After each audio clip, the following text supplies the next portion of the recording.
Hello, kumusta na ba ang lahat? Eklesyastiko pong muli. Sit back and relax at ihahain ko na muna ang starter. Later, we will serve the main course. Enjoy! Ang importante mga kapatid natin, sinasabi ko sa inyo, ginagawa ko to lahat para sa pera lang. Di ba? Pansarili lang. Kung kunwari nakakatulong ako sa inyo, then good. Di ba? Pag hindi, manood na lang kayo ng Bitag Live. Wala akong tinutulungan dito. Sabi nyo, pera-pera lang. Inamin ko na rin naman na pera-pera lang ah. Wala nang argumento doon. Nag-YouTube lang ako para sa pera. May pakialam ba ako kung may matututunan sila o wala? Wala. Ang hindi ko maintindihan dito sa mga content creators, mga kabads natin, tsaka sa mga influencers, ang hindi ko maintindihan yung Napapansin niyo ba itong si Libayan? Madalas niyang sinasabi ang salitang hindi ko maintindihan. Napakadaming bagay na hindi naiintindihan itong si Libayan. Kaya pati profession niya at batas na dapat naiintindihan niya, hirap na hirap niyang unawain. Imagine, 10 taon ng abogado pero lito pa rin.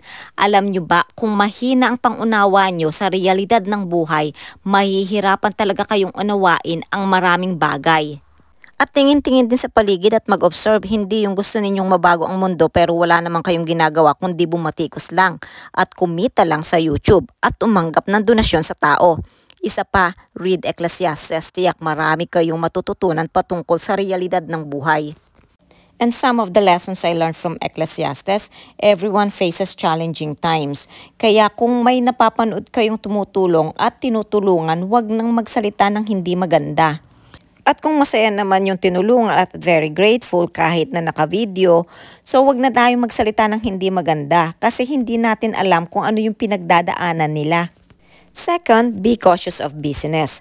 Pag nasa bakasyon kayo, mag-enjoy and spend quality time with your family and friends. Hindi yung nakabakasyon na kayo tulad nitong si Libayan, todo vlog pa rin. Sayang kasi yung views at kikitain. And that's a sign of greediness. Sabi nga sa Ecclesiastes 5:10, whoever loves money never has enough. Whoever loves wealth is never satisfied with their income. At isa pang natutunan ko, uncertainty is a part of life, kaya wag masyado mapanglait, lalo na sa mahihirap. O starter pa lang yan, kumbaga sa pagkain, inihain ko muna ang starter at ngayon naman ihahain ko na ang main course. ko maintindihan yung greed na meron sila. Kaya pala hindi rin maintindihan ni Libayan na may greed din siyang taglay. Imagine, bukod sa pagiging abogado niya at pagkakaroon ng law firm, abay pinasok din ng pagbablog para kumita through Google AdSense. At tumatanggap pa siya ng donasyon at naglagay pa ng membership fee. Wala namang problema sa lahat ng yan. Pero ang mangako ka na ang pondo na makakalap ay para sa editor at webmaster. Tapos malalaman natin noong May 2023 mula sa bibig niya rin na ayaw pala niya ng editor. Abay mas masahol pa itong si Libayan sa pagiging greedy kumpara sa mga nagpo-promote ng sugal. Dahil kung iisipin ninyo itong si Libayan, hindi nga nagpo-promote ng sugal pero naglagay naman ng membership fee sa Batas Natin channel at sa Attorney Libayan's channel. At siguro, para mas maraming makalap na pondo, idinahilan niya na ang makakalap na pondo ay mapupunta sa editor at webmasters. Pero, galing na rin sa bibig niya noong May 2023, ayaw pala niya ng editor at hindi siya nag-hire ng editor. So, walang editor. At sa mga bago sa channel ko, eto pakinggan nyo yung sinabi niya. Si Attorney Libayan. Nais ko lang pong sabihin na ang membership sa ating Batas Natin YouTube channel ay available na po. Ang proceeds ho ay gagamitin po para lalong pagbutihin ang pagbibigay natin serbisyo sa ating mga community members pamamagitan ng pag-hire ho ng mga editors at webmasters. At ito naman ang sinabi niya noong May 5, 2023. Payuan ako ni Doc Adam noon nung nag-uumpisa ako sa YouTube. Nung unang nagkakilala kami, lagi kami nag-uusap, nagtatawagan. Ang sabi niya sa akin, alam mo, Attorney Libayan, sabi niya sa akin, English ha, pero syempre nagtatagalog din naman siya. Ang sinabi niya sa akin, ang dapat mong gawin, magkaroon ka ng edited videos. Yung edited videos mo, yun yung magkakaroon ng mga 1 million views. Sabi niya ganyan sa akin. Kasi nga, mabobore yung mga tao dyan sa ginagawa mo. Syempre, yun ang ginagawa niya eh. And it works for him. Alam niyo yung sinabi ko sa kanya? Oo, magandang suggestion yan. Pero, I don't have the time. Sabi niya, kuha ka ng editor mo. Pero pag kumuha ako ng editor ko, kakausapin ko pa rin yung editor ko kung paano ko gusto lumabas yung video. Tapos pag hindi ko nagustuhan, mag-e-edit kami, magkakaroon ng back and forth. So ayaw niya talaga ng editor from the beginning. It will still consume time. I have to stick with this kind of platform kasi nga ito yung alam ko at ito yung swak sa akin. Diba? He respected it naman. Sabi niya, go ahead. Kung yan talaga gusto mo. Diba? Nabuking itong si Libayan, wala palang editor at ayaw niya ng editor. Hindi ba't pagiging greedy yon dahil yung pondo dapat mapunta sa editors at sa webmasters? Pero saan napunta ang pondo na nakaalaan sa editors at webmasters? Naggastos na ba sa family holiday nila? At naggamit na ba nila sa tuwing magda-dine-in sila sa posh restaurant? Nabiyayaan kayo ng community. Nabiyayaan kayo ng platform. Nabiyayaan kayo ng tiwala ng mga tao. Tapos gagamitin nyo lang yan sa pamemera sa mga tao. Nabiyayaan ka ng community, nabiyayaan ka ng platform, nabiyayaan ka ng tiwala ng tao, tapos gagamitin mo lang yan sa pamemera sa tao. At ang matindi, kumalap ka ng pondo para sa editor at webmasters at tapos ayaw mo pala ng editor. Abay, mas matindi ka pa sa mga nagpo-promote ng sugal. At least sila nag-promote lang, ikaw hindi ka nga nag-promote ng sugal. Nangalap ka ng pondo pero hindi mo inalaan sa ipinangako mo. Hindi ba't panloloko ang tawag doon? Hindi ba't mas matindi pa yung ginawa mo kaysa sa nag-promote ng sugal? O lilinawin ko, hindi ko kinakampihan ang mga nagpo-promote ng sugal. Pero kung ikukumpara natin si Libayan sa kanila, mas masahol si Libayan sa pagiging greedy dahil nagawa niyang mangako ng pagkaganda-ganda. Hindi pa siya nakontento sa Google AdSense na kinita niya at sa mga donasyon ng tao. Tapos pati yung pondo na nakalaan sa editors at webmasters, abay nasaan na kung hindi naman siya nag-hire? Ilan bang pera kailangan nyo? Kailan ba magiging sapat yan? Naglilitanya na naman si Libayan pero hindi niya maloloko ang mga taong nakikinig at nag-a-analyze sa bawat salitang binibitawan niya. Ibabalik natin sa kanya ang tanong niya, ilan bang pera ang kailangan mo at hindi pa naging sapat ang Google AdSense at ang mga donasyon na bigay ng tao sa iyo? At pati yung pondo para sa editors at webmasters na nakalap through membership fee, asan na kung ayaw mo naman pala ng editors? Ang hindi ko pa maintindihan, no? Hindi ko maintindihan dyan. Ayan na naman siya sa salitang hindi niya maintindihan. Ang dami talagang hindi naiintindihan itong si Libayan. Nagsimula naman kayo sa wala. Oh, di ba't ikaw din sinabi mo galing ka sa hirap? At anong problema kung nanggaling sila sa wala? Maiintindihan ko siguro yung mga tao na gumagawa ng krimen o ng hindi maganda dahil they have to sustain a lifestyle that they were used to. Wait. Narinig niyo ba yon? Naiisip niyo ba ang naiisip ko? Si Libayan parang may pinapahiwatig na. Pero mamaya ko sasabihin yung naiisip ko. Tingnan natin kung same tayo ng naiisip. For the meantime, i-analyze muna natin ang mga sinabi niya. Sabi niya, hindi niya naiintindihan yung mga nagpo-promote ng sugal. Pero naiintindihan niya yung mga gumagawa ng krimen o ng hindi maganda dahil they have to sustain a lifestyle that they were used to. Huh? OMG Libayan, binigyan mo pa ng excuse yung mga gumagawa ng krimen at talagang mas naiintindihan mo sila. What kind of reasoning is that? Libayan, it is not an excuse to commit a crime para lang masustain ang buhay na nakasanayan ng isang tao. Kasi minsan you will be trapped there. Tanong ko lang, Atty. Libayan, si Atty. Magalong ba ay high maintenance? Sabi mo galing ka sa hirap, pero bakit kinakailangan mong kumita ng malaki? Dahil ba na-trap ka na doon sa pangangailangan ni Atty. Magalong? Dahil aware naman tayo na hindi lumaking mahirap si Atty. Magalong. Her father is Mayor Magalong. Before he entered politics, he served in the Philippines Constabulary and Philippine National Police. for 38 years. He was the chief of Cordillera Regional Office. So, hindi natin masasabi na mahirap ang pamilya nila. Wala naman akong pakialam sa kung anong klaseng pamumuhay nila. Kaya ko lang tinatanong ito dahil na rin sa sinabi ni Libayan, quote and quote, galing ka sa wala tapos napakaganid mo sa pera? Comparing Libayan sa mga tinatawag niyang ganid sa pera, hindi ba't masasabi rin nating si Libayan ay ganid sa pera? At mas masahol pa siya sa nagpo-promote ng sugal. Kasi hindi nga siya nag-promote ng sugal, pero naglagay naman siya ng membership fee. Pero ang pondo ay dapat mapunta sa editors at webmasters. Pero ayaw naman niya ng editor at wala siyang editor. Bakit mas masahol? Kasi ang ginawa niya ay panloloko. Kayo, ano ang opinion nyo? Anyway, let's continue.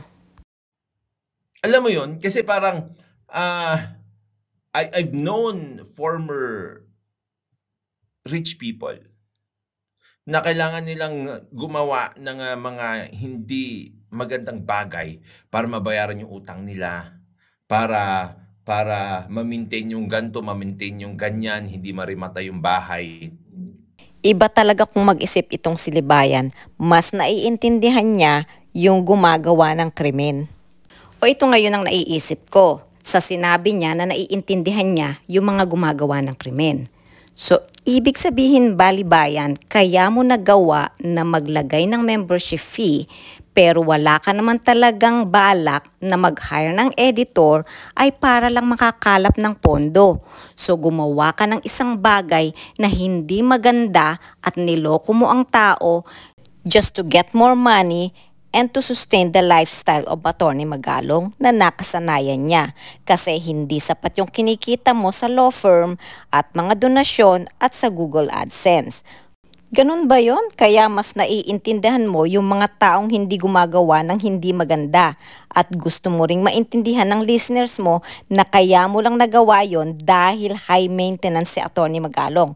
Kasi kung ikaw naman galing ka naman sa hirap, bakit kailangan mong kumita ng sobra-sobra kung sanay ka naman sa hirap? Otherwise, wala kang pinagkaiba dun sa mga nagpo-promote ng sugal na tinatawag mong mga ganid. Kasi habang lumalaki, habang malaki ka, habang marami kang pera, marami kang properties, mataas din yung maintenance cost mo. Mataas din yung overhead mo. Kaya itong mga taong ito, minsan gumagawa sila ng hindi maganda.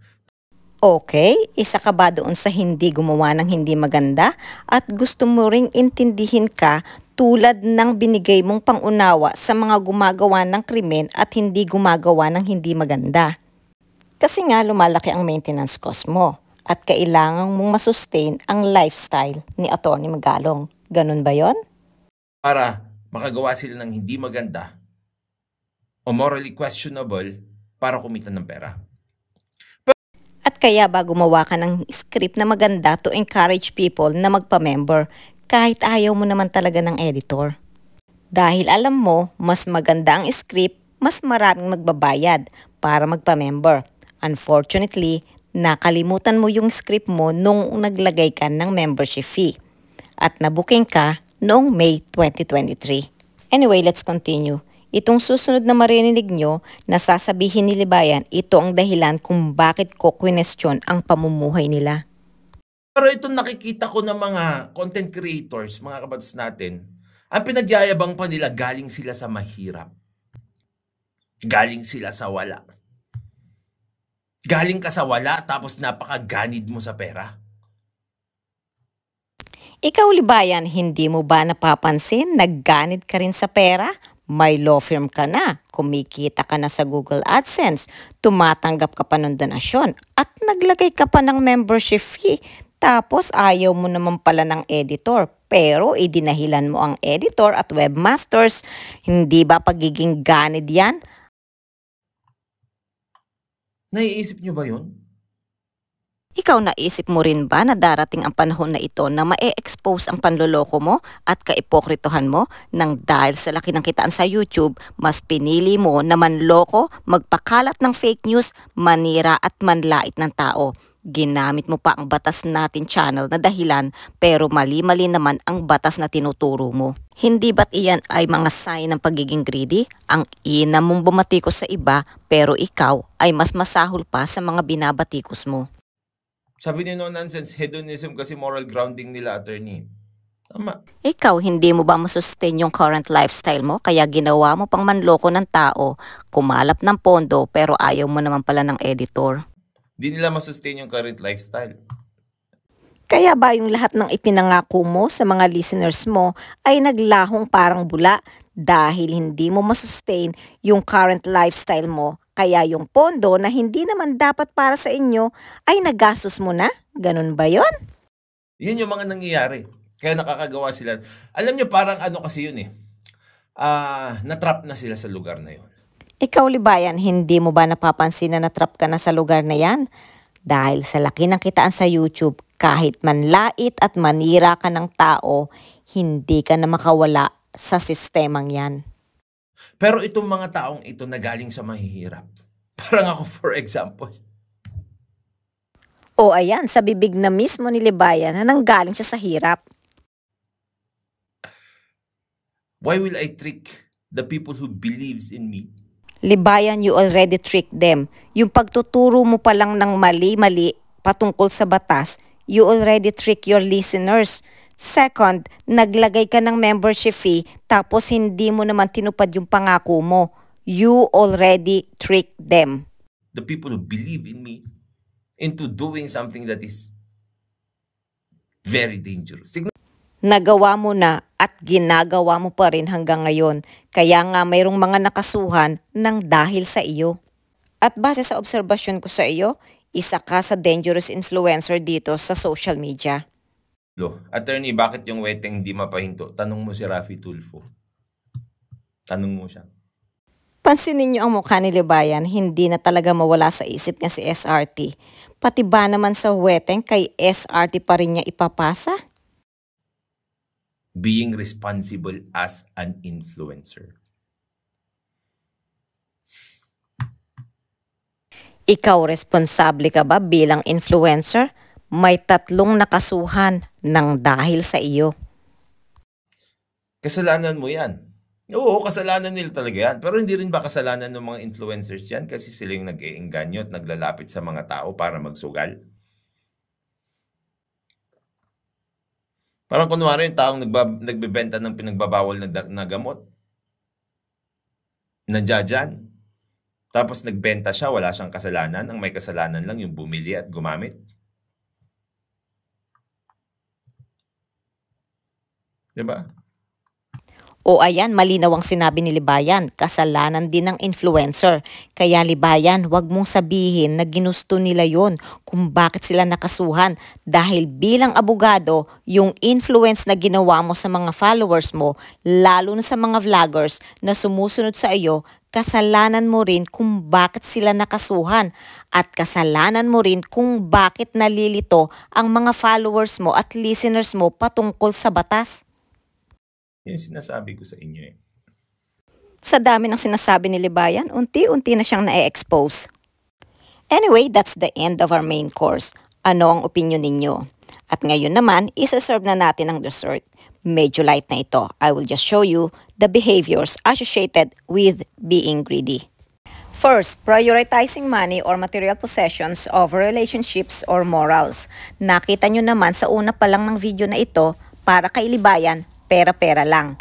At nakita nyo rin, handa siyang magsinungaling at lokohin ng tao, makakalap lang ng pondo. Second, refusing to share or compromise. Kung sino pa yung mga hindi nag-share at madadamot at tanggap lang ng tanggap, sila pa yung malalakas makabatikos at inam kung mag-akusa ng greedy sa mga tao. Third, constantly wanting more, never feeling satisfied. Ito yung mga taong gustong kumita ng kumita kahit manloko. Fourth, hoarding resources or possessions. Iyan ang isa sa behavior ng greedy na tao, yung mahilig mag-hoard. Ang pondo na dapat nakalaan para sa editor, hirap niyang pakawalan ang pondo na para dito.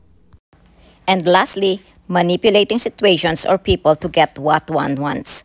Diyan magaling si Libayan. Pero kung noon, nagawa niyang mamanipulate at takutin ng mga taong bumabati ko sa kanya, ngayon hindi na dahil unti-unti nang na-expose si Libayan base na rin sa mga binibitiwan niyang salita. That's our meal for today. I hope you enjoy. Until next time, bye!